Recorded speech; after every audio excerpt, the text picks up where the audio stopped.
जय माता दी फ्रेंड्स। दोस्तों आज हम सफला एकादशी व्रत कथा का श्रवण करेंगे। दोस्तों सफला एकादशी अपने नाम के अनुरूप ही सभी कार्यों में सफलता प्रदान करने वाली है। भगवान श्री कृष्ण स्वयं ही कहते हैं कि इस संसार में जो भी मनुष्य सफला एकादशी का व्रत तथा कथा का श्रवण करता है उस मनुष्य को 5000 वर्ष तक तपस्या करने का जो पुण्य फल प्राप्त होता है वही पुण्य फल एकादशी के व्रत और कथा का श्रवण करने से प्राप्त होता है।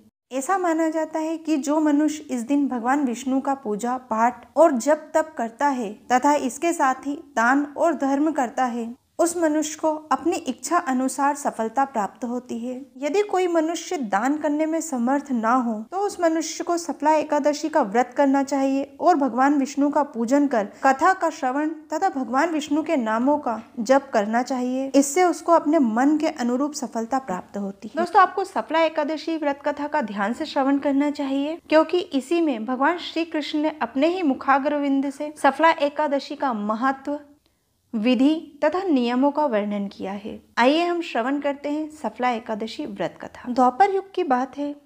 एक बार महाराज युधिष्ठिर ने भगवान श्री कृष्ण से कहा, हे मधुसूदन, मैंने आपके मुख से कई प्रकार के व्रतों की कथा का श्रवण किया है और आज कृपा करके मुझे यह भी बताएं, पौष माह के कृष्ण पक्ष की एकादशी को क्या कहा जाता है, इसमें किस देवता का पूजन किया जाता है तथा इसकी विधि और महत्व क्या है। भक्तवत्सल भगवान श्री कृष्ण ने मुस्कुराते हुए कहा कि हे राजन, मैं आपके स्नेह के कारण आपको यह व्रत का पूर्ण विधान और महत्व बता रहा हूँ। आप इसे ध्यान से सुनिए। बड़े बड़े यज्ञों से भी मुझे उतना संतोष प्राप्त नहीं होता है और ना ही मैं अत्यधिक दान और दक्षिणा देने से भी प्रसन्न नहीं होता हूँ, लेकिन एकादशी के व्रत को अत्यंत भक्ति भाव और श्रद्धा से किए जाने पर मैं शीघ्र ही प्रसन्न हो जाता हूँ।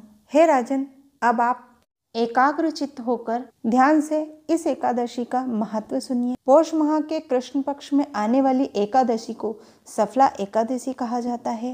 इस दिन श्रद्धा भाव से और विधि पूर्वक भगवान नारायण का पूजन करना चाहिए। यह एकादशी समस्त प्राणियों का कल्याण करने वाली है, अतः सफला एकादशी का व्रत अवश्य करना चाहिए। जैसे नागों में शेषनाग, पक्षियों में गरुड़, समस्त ग्रहों में चंद्रमा, देवताओं में भगवान श्री हरि विष्णु तथा मनुष्यों में ब्राह्मण श्रेष्ठ है, उसी प्रकार संपूर्ण व्रतों में एकादशी तिथि को श्रेष्ठ माना जाता है। हे राजन, सफला एकादशी के दिन भगवान श्री हरि के नामों का उच्चारण करना चाहिए तथा उनका विधि पूर्वक पूजन करके कोई भी ऋतु के अनुकूल फल अर्पण करना चाहिए। श्रीफल, केले, आंवला, अनार, नींबू, बेर, सुपारी, लौंग आदि 16 वस्तुओं को भगवान को अर्पण करना चाहिए और फिर रात्रि जागरण करना चाहिए। इस एकादशी व्रत के समान यज्ञ, तीर्थ, दान, तप और कोई दूसरा व्रत नहीं है। 5000 वर्ष तक तप करने से जो फल प्राप्त होता है उससे भी अधिक फल सफला एकादशी के व्रत करने से प्राप्त होता है। हे राजन, अब आप सफला एकादशी की पुण्यदायक कथा का ध्यान पूर्वक श्रवण कीजिए। प्राचीन समय की बात है। चंपावती नामक नगरी में एक महिष्मान नामक राजा राज्य किया करते थे। यह नगरी बड़ी ही सुंदर थी और यहाँ के राजा भी बड़े ही धार्मिक और दयालु प्रवृत्ति के थे। उनके 5 पुत्र थे। उनका जो ज्येष्ठ पुत्र था वह बहुत ही दुराचारी और पापी था। वह सदा ही पाप कर्मों में लिप्त रहता था। वह पूरा दिन मांस मदिरा के सेवन में तथा वेश्यावृत्ति में ही अपने पिता का धन खर्च किया करता था। वह पापी सदा ही देवता, ब्राह्मण और वैष्णवों की निंदा किया करता था। जब राजा महिष्मान को अपने बड़े बेटे के इस तरह के कुकर्म का पता चला तो उसके इस तरह के आचरण देखते हुए राजा ने राजकुमारों में उसका नाम लुम्पक रख दिया और उस लुम्पक को राजा ने राज्य से बाहर निकाल दिया। राज्य से बाहर निकाले जाने के बाद वह घने जंगलों में चला गया और वहां रहकर अपने ही राज्य का धन लूटने लगा। एक दिन वह चोरी करता हुआ सिपाहियों के द्वारा पकड़ा गया, परंतु जब उसने बताया कि वह राजा महिष्मान का पुत्र है तो सिपाहियों ने उसे छोड़ दिया।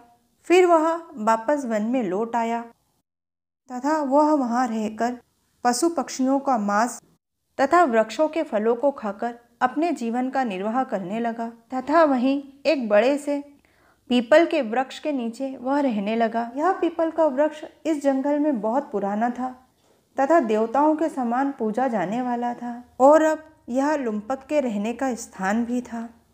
शायद उसने पिछले जन्म में कोई पुण्य कर्म किया होगा कि अचानक ही उसके द्वारा एक बार एकादशी के व्रत का पालन हो गया। एक बार पौष माह में कृष्ण पक्ष की दशमी के दिन उसे खाने को कुछ न मिला और उसने सिर्फ फल खाकर ही अपना समय व्यतीत किया। उस दिन ठंड भी कुछ अधिक थी, इसलिए उसने जाड़े का कष्ट भी सहन किया। इसी कारण वह मूर्छित हो गया।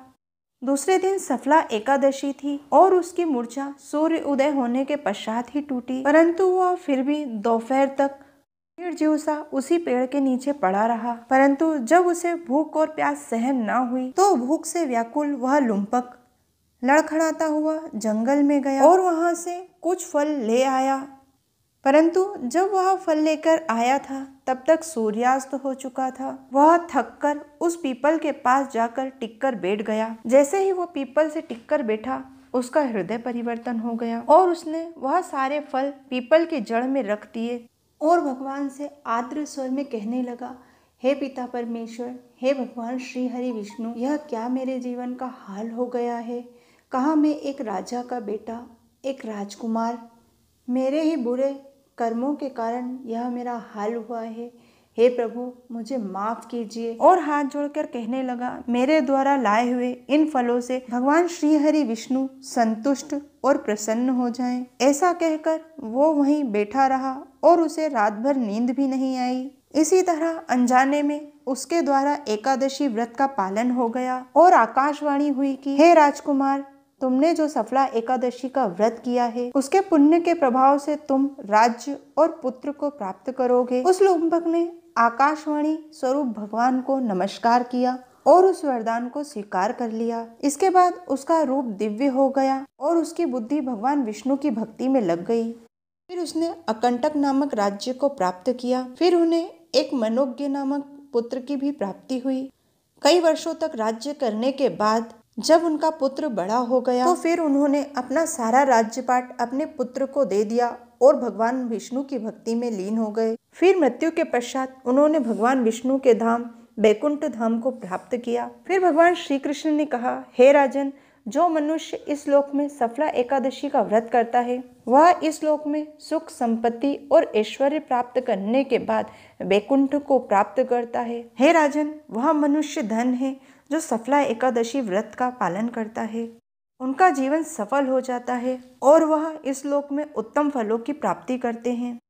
हे महाराज, यदि किसी कारणवश व्रत करना संभव न हो तो जो मनुष्य सफला एकादशी की व्रत कथा को सुनते या पढ़ते हैं तथा इसके नियम के अनुसार आचरण करते हैं तो उन्हें राष्ट्र यज्ञ के फल की प्राप्ति होती है। भगवान श्री हरि विष्णु कथा सुनने वाले और सुनाने वाले सभी की समस्त मनोकामनाएं पूर्ण करें और सभी के कार्यों में सफलता प्रदान करें। बोल दो श्री लक्ष्मी नारायण की जय। दोस्तों, आशा करते हैं हमारे द्वारा सुनाई गई यह कथा आपको पसंद आएगी। प्लीज हमारे चैनल को लाइक, शेयर, सब्सक्राइब अवश्य कीजिए। जय माता दी।